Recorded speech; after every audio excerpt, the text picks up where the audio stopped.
Saya ini kan perantau dari Jawa tahun 90, saat saya baru lulus sekolah. Ya kan? Sekolah apa itu Pak? Sekolah guru olahraga.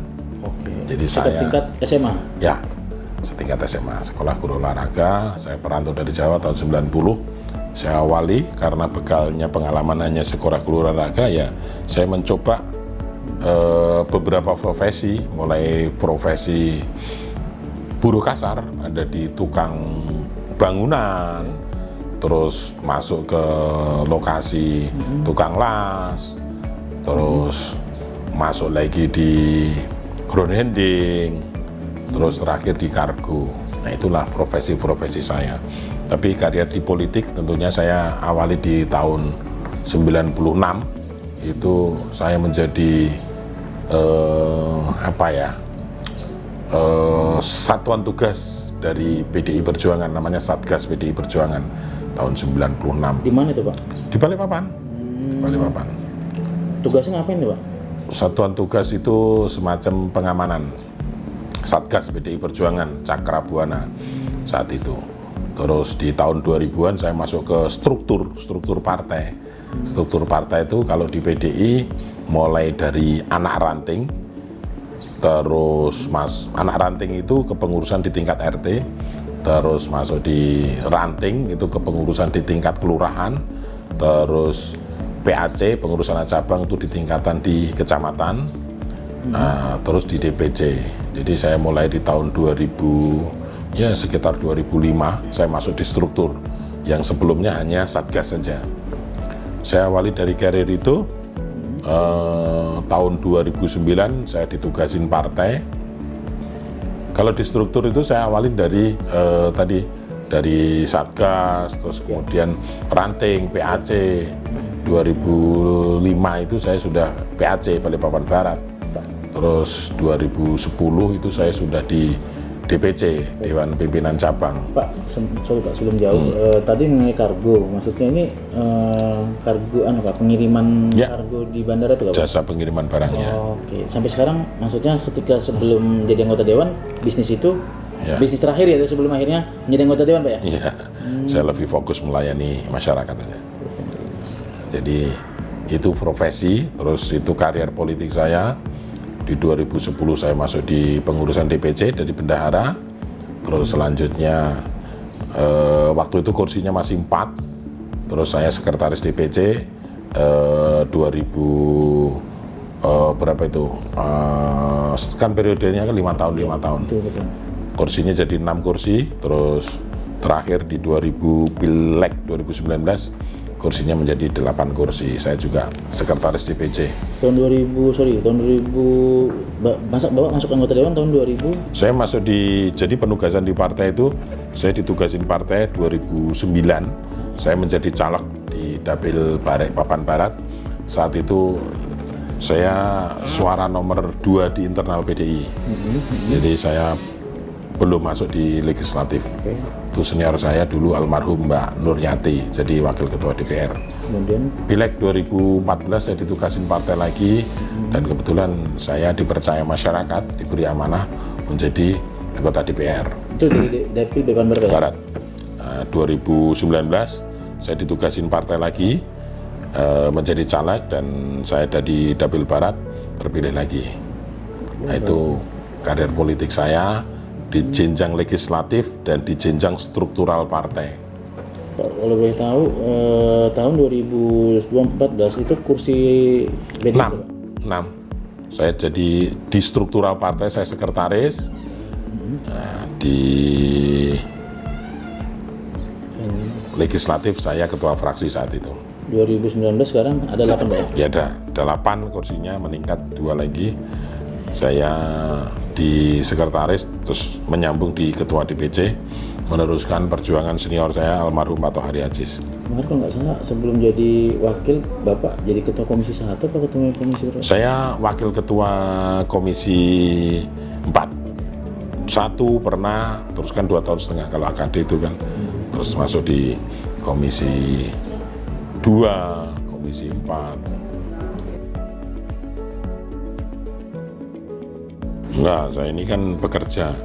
Bekerja, jadi ketika saya diamanahi oleh rakyat, diberi mandat untuk menjadi legislatif, perwakilannya, otomatis bisnis itu saya tinggalkan karena saya lebih fokus untuk menjadi anggota legislatif, yaitu memperjuangkan haknya rakyat kan gitu.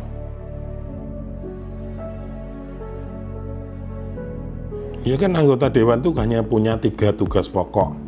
Yang pertama adalah membahas dan menyepakati anggaran APBD. Itu yang pertama. Yang kedua adalah membuat namanya perda. Itu kalau DPRD kota dan provinsi. Tapi kalau DPR RI itu membuat undang-undang. Yang ketiga adalah mengawasin pemerintah kota, tentunya ya di dalam pelaksanaan menjalankan APBD-nya tadi. Jadi PDI Perjuangan itu di pilkada sudah 4 kali pilkada ini. Yang pertama pilkada saat Pak Imdat bersama Pak Rizal, itu adalah rekomendasi. Itu pertama pengusungnya adalah PDI Perjuangan. Pilkada kedua saat Pak Rizal dengan Pak Heru Bambang, itu adalah pengusung utamanya PDI Perjuangan. Terus pilkada berikutnya saat Pak Rizal dengan Pak Rahmat, itu pilkada 3. Itu pengusung utamanya juga PDI Perjuangan.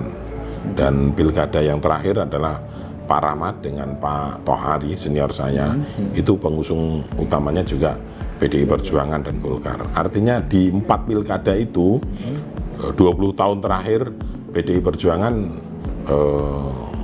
mencalonkan yang sebelumnya adalah kader juga, karena Pak Rizal itu dulu pernah anggota DPR RI dari fraksi PDI saat itu.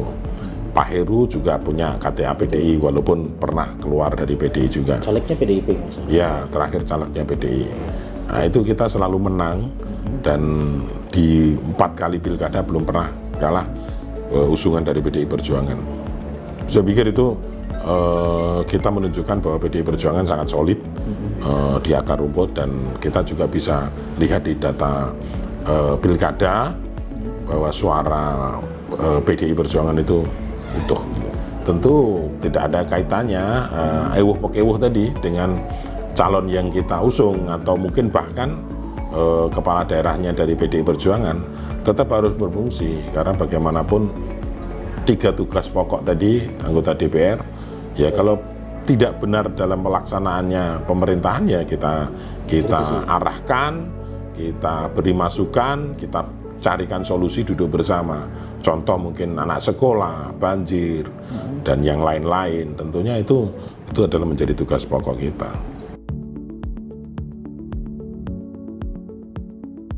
Ini adalah hal yang luar biasa, karena kita bekerja untuk menyambung suara rakyat, memperjuangkan kesejahteraannya. Ketika kita masih dipercaya rakyat, diberi mandat, saya harus mempergunakan mandat tersebut untuk yang lebih baik kesejahteraan rakyatnya. Bagaimanapun juga banyak yang menjadi caleg tapi terseleksi oleh tingkat kesukaan masyarakat memilih calonnya, yang dalam hal ini ya saat ini ya sudah jadi itu tugas utama. Enggak, kita tetap berjuang dan tidak ada capek lelah memperjuangkan kesejahteraan rakyat untuk Balikpapan yang lebih baik lagi. Saya pikir kan kita ini kan memang masyarakat, kita ini kan rakyat, ya harus dekat dengan rakyat. Kita sendiri juga selalu mendengar dan memperjuangkan, dan tentunya saya juga merasakan semoga kita tidak berubah atau tidak merubah. Biasanya ketika sudah jadi sama sebelum jadi itu beda orang, tapi ya kita ini kan juga rakyat kecil, marhaen, yang tentunya juga harus kita perjuangkan kesejahteraannya. Tantangannya itu saya yakin APBD kita itu kan juga sangat terbatas. Kita punya dulu APBD hampir 3 triliun dan hari ini atau saat ini itu APBD kita juga hanya 2,2.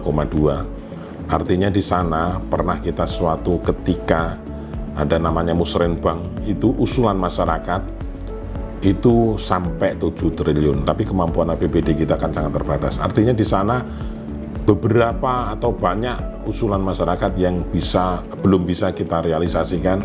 Itulah perjuangan kita, mana yang skala prioritas. Saya yakin juga masyarakat itu sebetulnya ingin kehidupannya lebih baik, contoh dari sisi infrastruktur, mungkin dari sisi keamanan, ketentraman, usaha dalam hal ini ya. Itu kan semua kan juga harus kita perjuangkan.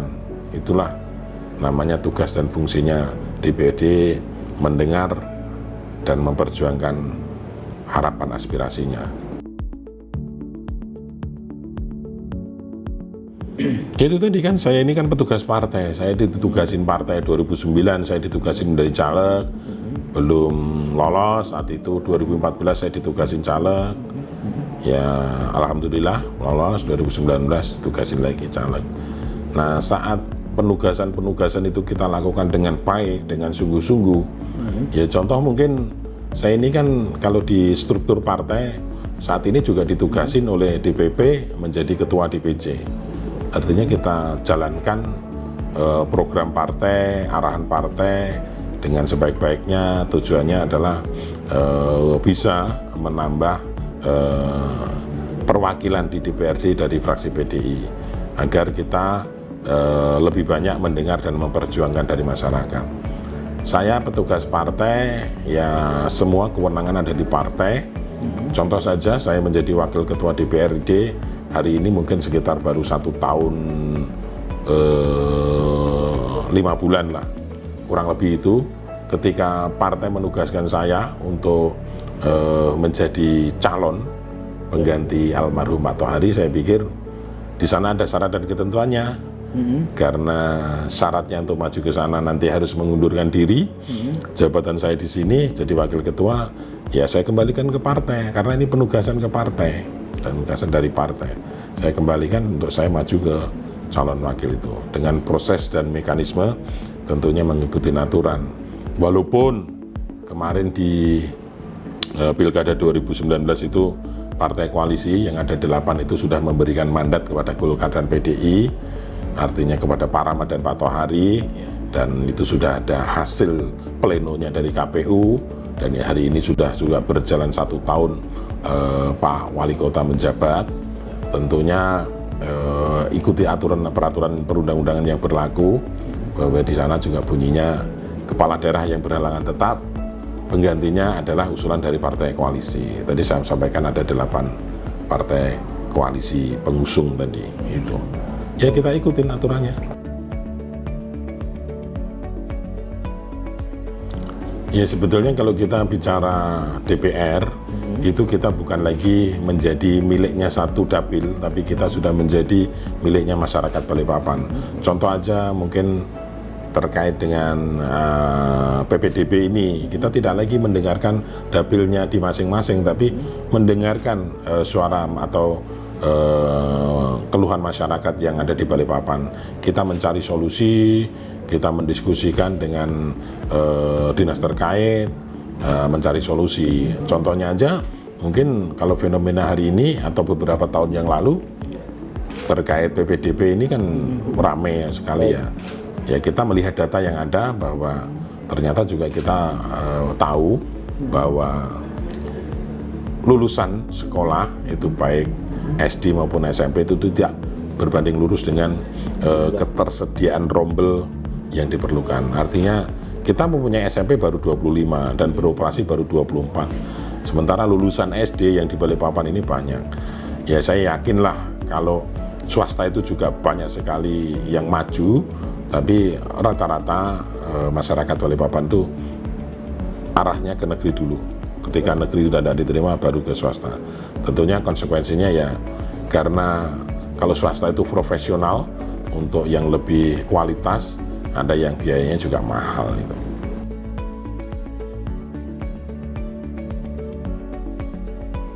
Ya, kewajiban saya ngikutin aturan sudah saya jalankan. Ya, saya kembalikanlah semuanya kepada pemangku, baik itu yang menseleksi dan yang memilih nanti. Saya tentunya kalau calonnya salah satunya saya juga sudah lama bersama kawan-kawan di legislatif ini.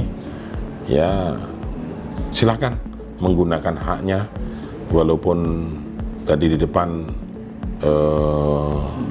orang-orang menyampaikan etikanya, tapi politik tidak beretika, pakai aturan kan gitu ya.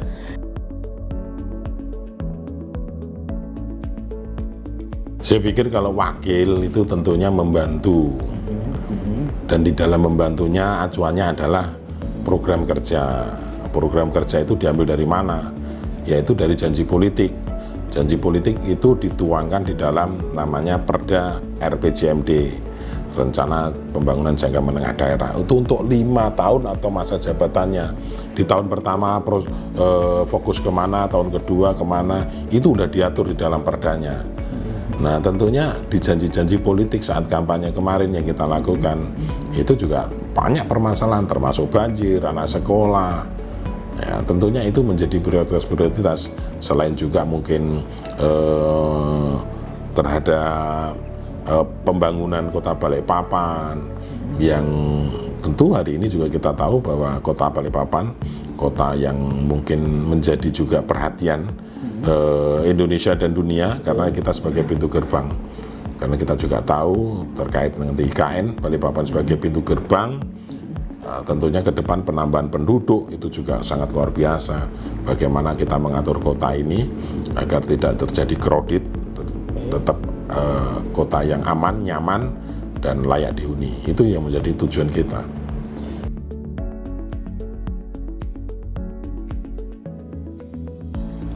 Saya sudah pernah menyampaikan ke Pak Menteri Dalam Negeri saat beliau berkunjung ke Balikpapan. Di sana juga salah satunya juga akan menerbitkan peraturan pemerintah terkait turunan dari Undang-Undang Nomor 3 Tahun 2022 terkait Ibu Kota Negara Nusantara, karena dia akan diatur lebih rinci di peraturan pemerintahnya. Bahwa di Balikpapan dengan luasan Balikpapan yang saya sampaikan, jumlah penduduk, fasilitas baik rumah sakit tipe C kita, terus sekolahan kita, pasar kita, air baku kita, saya sudah sampaikan semua. Juga salah satunya juga terkait juga Teluk Balikpapan ini, karena ini juga menjadi perhatian dunia, karena di sana juga ada pelabuhan internasional KKT. Ya. Saya sudah sampaikan semua. Tentunya pemerintah pusat juga memberi perhatian bagaimana infrastruktur, contoh aja jalan mungkin yang saat ini kita udah juga lihat macet, bagaimana pengembangannya kita atur nanti di dalam tata ruang, dan artinya ada pengembangan daerah lain. Kalau anggaran kita tidak mampu, berarti aturan kita akan mengajukan ke pusat, dalam hal ini kementerian. Nah, itu contoh juga mungkin rumah sakit kita yang hari ini juga mempunyai 2 tipe C rumah sakit. Tentunya dengan jumlahnya penduduk nanti bertambah, kita juga perlu rumah sakit besar, dan tentunya itu juga pemerintah pusat akan menyambut karena akan ada dibangun rumah sakit besar. Mungkin juga sekolahan kita juga perlu, tapi semua itu berdata dan kita harus membuat permohonan ke pusat.